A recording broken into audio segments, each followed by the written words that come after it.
Thank you, Mr. Naik, for joining us today. So we've been doing the Hurun India Philanthropy report for the last few years, and it's quite heartening to see more and more professionals who are active in philanthropy. And you've been extremely special from our perspective, in the sense that when we see only the entrepreneur's name in the list, it's very rare that the professionals who've been doing philanthropy, amazing, impactful philanthropy for so many years, and whose stories have not been spoken about. And I really think that stories such as yourself will be very much inspiring and motivating for young individuals, young professionals to start philanthropy at some level. So today's interview is all about knowing you, and hopefully this will motivate a lot of others to get into philanthropy. Once again, Mr. Naik, welcome, and thank you for joining us today. Well, thank you very much, Mr. Junaid. I only want to add to what you said. You need heart to give. Dil chahiye. Otherwise, I'm saying, if you don't have too much money, help 5 people to eat who don't have food to eat. At least 2. Can you spend 5%, 10% of your income? But the point is, you need that thinking, and you need to have a feeling to give. And that is the way a country like India can be, with enormous difficulty, I think almost unparalleled in the world. To an extent, the load of the government can be lightened by social organization and professional, and of course the entrepreneurial owners doing little bit, whatever they can, for the society. And for you, your father has been an inspiration in terms of you He is my starting role model. philanthropy, role model, and your granddaughter, in fact, evolved the thought process. How was that influential in terms of your start of philanthropy, to how it shaped and what you're doing right now? First time I gave the money, virtually given away my 32 years of saving, was in 95, when the new hospital was coming up, small hospital, and they wanted to expand. And a beautiful, very competent doctor couple had come to live in that place. So my father told me, if you have any money, please give. And I gave away my life saving and also withdrew from my provident fund. That is how the hospital first floor was built, and that is named after my grandfather, because in the memory of my grandfather, because it is my grandfather and father together, between them 90 years they have serviced poor people and the people who needs help. Lots of them who they have taught, because one was the primary school and the Gurukul school principal, my grandfather, first principal, and my father was the first principal of the high school that came up among 22 villages in 1952. And lots of students today are all over the world of theirs. And there's some of them still write to me who are alive, some may not be alive. But this upbringing of 3 generations, that you can only be worth if you give. There is no question of taking. So I think partly you need a bigger heart. You got to come from also a middle class family to appreciate what struggle means. And the poor people have much more struggle than we went through. And that is how I got motivated to start, or I was my first philanthropic work, you can say, or charity work, in 1995. And your granddaughter kind of. And my granddaughter, unfortunately, beautiful girl, she was beautiful and very smart. But at 1 year, 9 months, she got a blood cancer. Of course, she struggled for life up to 8 or 9 months and finally died at 2.5 years. That gave a shock to our entire family. And that is how I felt I should do now something serious. By the time stock option, which was given in the company by me, grew 14 times, unparalleled. Fortunately for all employees, not all, 2,500 employees. And I also benefited a lot from that. Of course, I only started that whole scheme. eh, And then I formed two trusts in 2009. Naik Family Trust, which is for education and skilling, and my granddaughter name was Nirali. So Nirali Memorial Medical Trust, through which I do all the work for the needy on medical side. And we could not save her. I mean, we all tried our best. We could not save her, and that created a major impact. And that made us all think, why not help the poor people to save some lives? We couldn't save our dearest one, but let others at least save whatever they could for their life and their dear and near one's life. And that has been the biggest motivation for me to start something. Interesting. And so when we launched this year's the Edelgive Hurun India Philanthropy Report, number one on this year's list was Azim Premji. It is always the Yeah, so he was the number one. And his son tweeted, Rishad tweeted in on one of the social media posts saying that my father always believes that we are just custodians of wealth, but not the owners of wealth in any way. And your story is in fact the like a amplified version of that. I mean, right when you had just enough savings, you took further money I to gave 100% more than 100%. plus borrowed and That's gave. exactly. So you've gone one step. See, Premji, Yeah. I am a very good friend of his. He is also Padma Vibhushan, Yeah. but from IT industry. And he gave maybe 10-15% of his enormous health. And that is how he is also the biggest donor. But even for that, give away, you need a heart, bigger heart. In my case, I have a fraction of that money. But I give now 75% of my wealth, if I have a wealth, or if you can call it a wealth, and my earning. And from that, I have built 4-5 hospitals, 4-5 schools, adopted 40 schools, built training centers. All this I could manage with that 75% that I give, continue to give. And I hope I do more. Absolutely. And the most favored costs of the list is education in the philanthropy report specifically, and yours is healthcare, education, and skill building. Now, after having witnessed COVID-19 pandemic, and one would have seen a systemic collapse of the healthcare system in the country, right? From that perspective, do you think the causes for philanthropy has to be realigned or reprioritized from 2021? I think COVID is not really a correct example because the whole world suffered from it. Nobody had a vaccine. So, no matter how much medical help you give, you couldn't have faced COVID.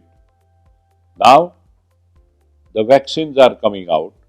Hopefully, in few months, this problem will come under some control. And I hope in a year's time, it will be eliminated. I wish so. So, there is no doubt. I mean, India needs everything. India don't have enough of education, enough of skill building. By the way, I am also National Skill Development Chairman appointed by PM. And I could see how much is just not enough. More you give, more you feel. We are touching a fraction. And that is something that bothers me a lot. Whether it is education, whether it is skill building, whether it is medical health. So, just one question. So, have you discussed with your friends in the circle and said, look, um, let's all go a little more deeper and stronger into philanthropy? Have you had conversations like that?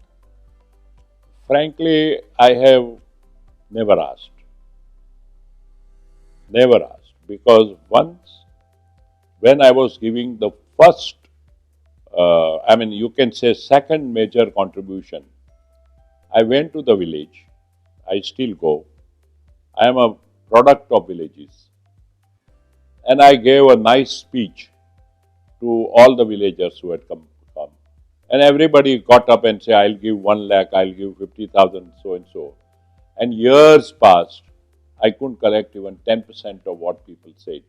Since that day, I said it is too much of efforts to, to, to be able to get any money from anywhere. Why go that far? There was a very, I would say, lower middle class by American standard man came to me, introduced by my class friend, who are both in America. This man also lives in Los Angeles. And he brought to me a proposal from a forest area, 100% scheduled caste, scheduled tribe people. What can we do? Of course, we gave 1.7 crore worth of amenities, balwadis and all that we built. And then he went on chasing me and chasing now others in L&T. Now we are going to build 4 crore worth of hostel. And there is an adjoining district called Dang, which is also forest area, where we are starting with 1.5 crore to begin with. But that boy in America is not able to collect a penny. Penny. My own classmate who introduced me strongly recommending, he has not given a penny to him. So it is too much effort. If my belief is seeing is believing, if I do such work that people feel it is helping people, then some people may be interested. Like this time, I sent to all my ex-directors this presentation copy. One man got so impressed and so motivated, he sent a check of 50 lakhs. And he said, you should take this contribution. I said, I don't take. He said, take mine. Of course, he was my own assistant. I brought him up, and he is the man who is the recipient of 125 to 150 crore worth of stock option. But then, even then, he gave. Nobody else have come forward and say, I want to be participative in your efforts. So you will be surprised that there are people who give. Premji is an exception. But there are people, maybe few more, others do something to show something to the government, to impress this, that. Nobody has heard what I do. Said my father told, when you give anything by right hand, left hand should not know. If people come to know by when the hospitals come up, school comes up, everybody talks about it. And word of mouth, if people come to know, they get motivated to do something, I will be more than happy to be with them. But I don't necessarily go asking for money. I don't think appropriate by me to ask and then not being able to get. Okay. Your story for sure have inspired me personally. So I'm definitely going to realign how much I can give back to society based on what I've just learned today. And And by the way, everything I do is in villages. yeah, yeah, And the last two example I gave are the forest area. yes. And coming specifically to the culture that you have internally and what you have set, right? L&T, if you look at the last few years, the CSR spend has always been above the budgeted or the mandatory spend, right? Is that something to do with the culture that you have set in the organization in terms of the attitude towards meaningful corporate social responsibility based spending?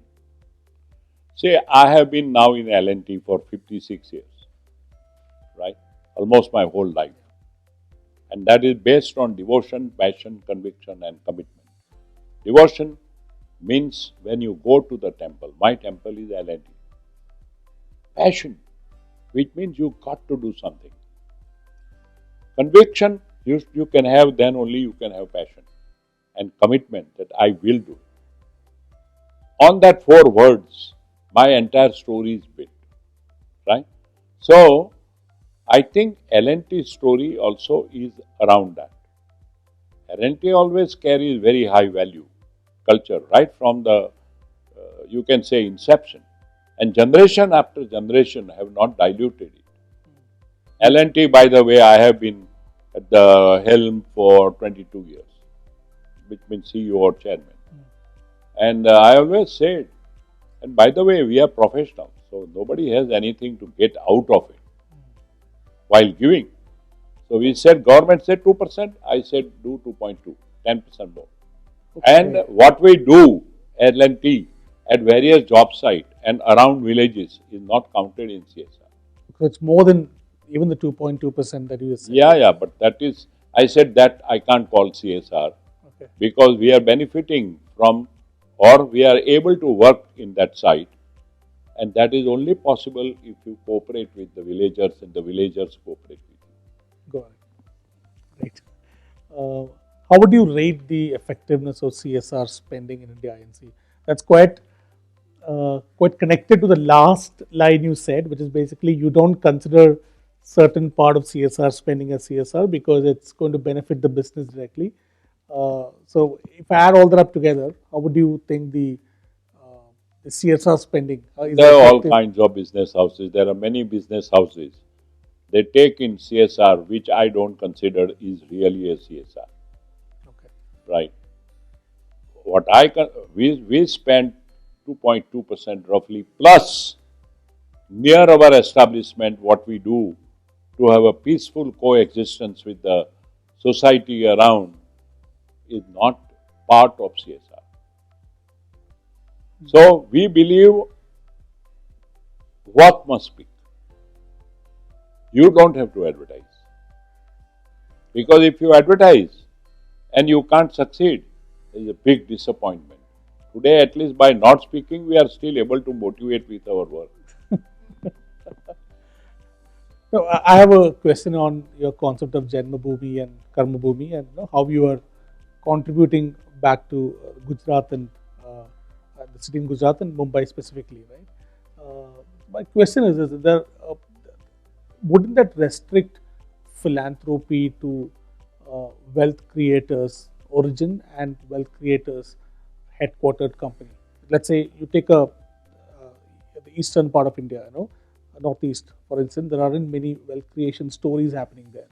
Don't you think if the philanthropy is restricted to individuals? Well, there are two kinds of things. One is a company CSR, where budget is much bigger. Got it. And individual CSR. And I believe Karmabhoomi and Janmabhoomi came because we cannot reach out everywhere. Then we don't know what you tried to do is it bearing fruits or not fruits, right? So therefore I said Karmabhoomi is something which I can monitor what's going on.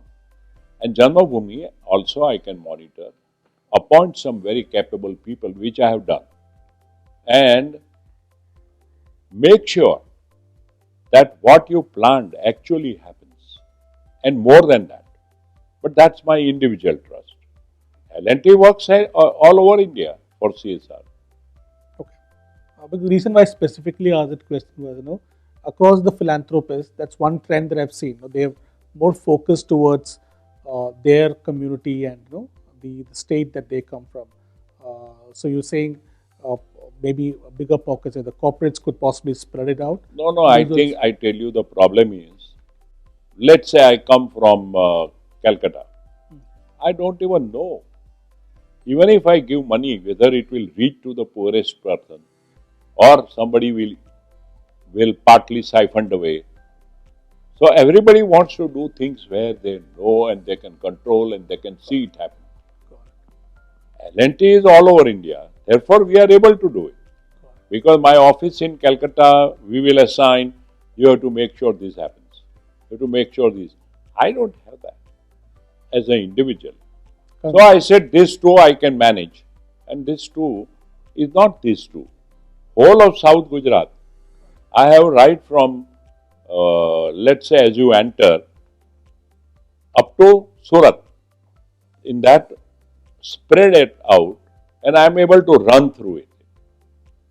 And Bombay, it's my Karmabhoomi is Powai. So whether hospital or school is coming up or have come up in Powai. Correct.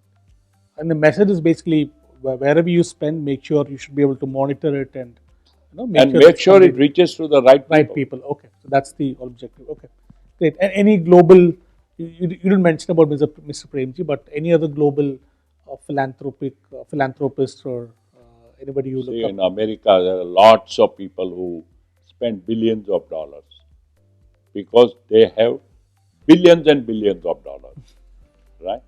So whether it is Bill Gates or whether it is like that, there are many, many, many. But that's a way of life in certain society. And they are not poorest of poor. We are the poorest of poor. America,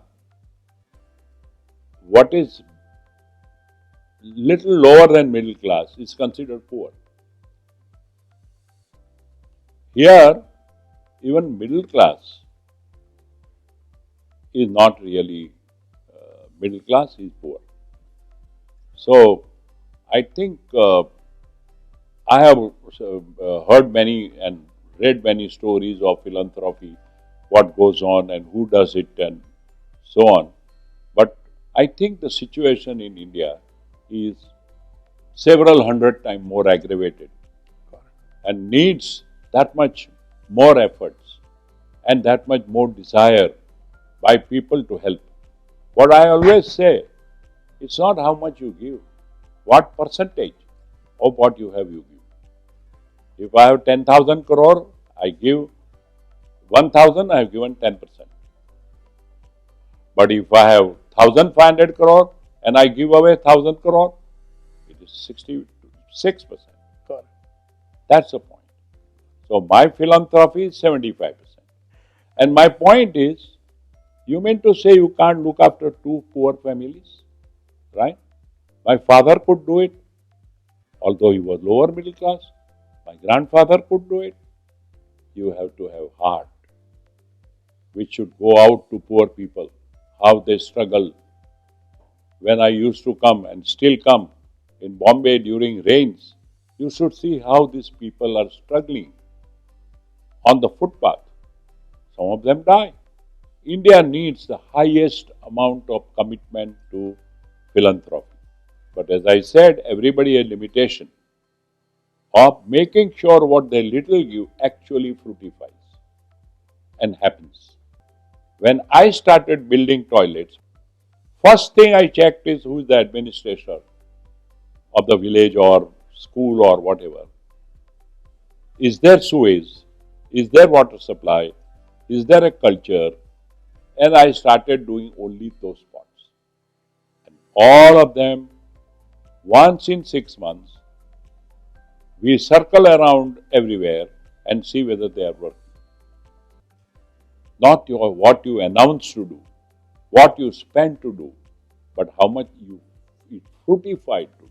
Which is a project out of whatever you have done so far and whatever you are planning, which one is the most closest to your heart? To me, anything which will help the downtrodden, poor, scheduled caste, scheduled tribe, backward class, slum people in Bombay is dear to my heart. But what is my biggest project, if you see, is now medical township I'm building, which you saw. Cancer hospital will multi-speciality, both are connected, and complete with residential facilities and everything. I think is my biggest project, although all projects are dearer to me, because all of them help poor people. Right. And I think we spoke about this a little, but then I'll ask you one more time. Isn't it important to speak about philanthropy? And I'm sure just by listening to you over the last 20 minutes, at least some of us in this room would have changed the thought process on philanthropy and how we could possibly be better at it. Right. So your story being known to the rest of the world in terms of the philanthropy. I mean, everybody knows the L&D side, what you've done, legendary. But this side of the story, if people come to hear more about it, isn't it important that we speak more about it? I think it is a job of people like you Yes. to really bring it to the world. Third party, when he notices and brings it in various forums of communication, then it has a major impact. Then you yourself talk about yourself, right? Now, for example, we are opening an iconic tower in Powai, which is my Karmabhoomi. And in that, I am showing this film which I showed you, only to motivate top management. And if somebody gets motivated, well and good. Okay. And is there any cause that you wished you had invested your time and money and you could not have done it? You've chosen education, healthcare, and skills building, but any other cause that you thought you wished you could have spent? According to me, education, skill building, and medical covers for a basic need of poor people to a large extent. Like that, I can keep thinking about many needs. But what is that you can afford and reach out? These three covers. If you can educate somebody, he can prosper. His next generation will come out, I hope, of poverty. And my grandfather and father, many people have come out. Many have come out of poverty. And who I am helping, I hope, many will come out. So, education, skill building, the concept which I have propagated, perhaps the unique one, school dropout training center, third standard, fourth standard, who came out of school for various reasons, and make them such that they can honorably live. The life must be worth living. So until they get a job, we make sure that they are equipped with it, financially helped with it, even to start something. So, as I said, that is the second part, to help poor people. And third part, of course, to save life. More than that, I could think of, but you will not be able to reach there. And before I ask the last question, I'll ask you the second last question, which is, what are your hobbies? What do you do every? Many people ask me that all my life, and I said, as a student, I had a lot of hobbies. I was an all-rounder. I was a general secretary, all that. Once I came in the corporate life or in the work life, I said, now only work is worshipped. And I have been working averagely 80 to 90 hours a week. If you look at that, I have worked more than 110 years. Double. Normally I work double. I never took leave for 21 years. Right? So I gave a whole of my life to L&T. And through L&T to the nation. That is how I am an NSDC chairman. That is how I am a country's, Denmark country's Consul General. Right? Yeah. For 20 years. And Queen have decorated me with Dansborough first class, which is equal to Padma Vibhushan. So, I think it is very important that what you do should impact the needy people. And if 10 people start smiling, I think my day is made. Okay, my last question is, in the Edelgive Hurun India Philanthropy list this year, we could only find one individual under the age of 40, right? So, what would be your advice to be to young professionals, wealth creators, and so on, who haven't thought about philanthropy, but like you said, it's so easy to support one or two families, right? You can start at some basic level. You have actually started quite early, right? So, what would your advice to be to young professionals? professionals and entrepreneurs in terms of philanthropy? Isn't it important that for a country I like India, told we you start? my story Yeah, just now. yeah, All these people, they use government money in a very highly subsidized education, whether medical or others. With a mind, they want to go abroad. Many people come and ask me what my son should do, what my daughter should do. And I give them advice only with one clear assurance that going abroad is ruled out. I have no advice for them. Please give back to nation by some means or the other, because you have used government money to educate yourself. There are Indians now CEOs of many companies in America and Europe. They made hundreds of millions of dollars. How much have they spent on India? Today, 80 to 85% of intellectual capital do not reside in India. So my first advice is, before I go to philanthropy, stay in India, repay your debt to the nation, and certain portion, whether 5%, 10%, always keep aside for others. One family, one man, one woman.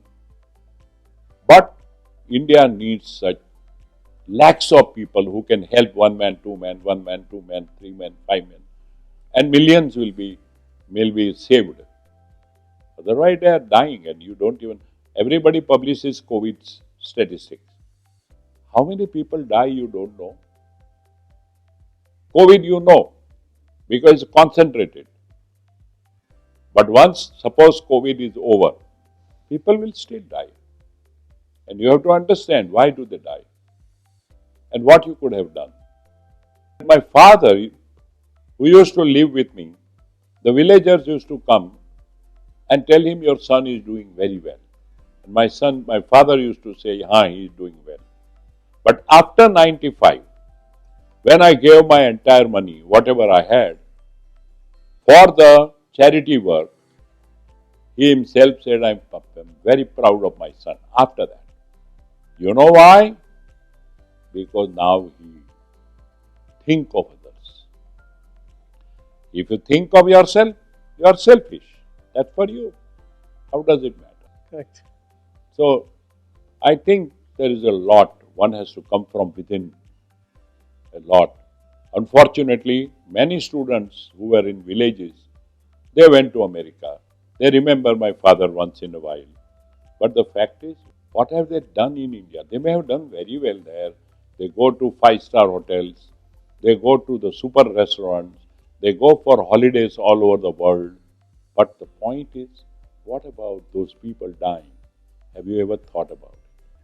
Thank you very much. It was thanks for joining us today. It was really great to hear from you. I hope this interview will motivate a lot more individuals into philanthropy very early in their career.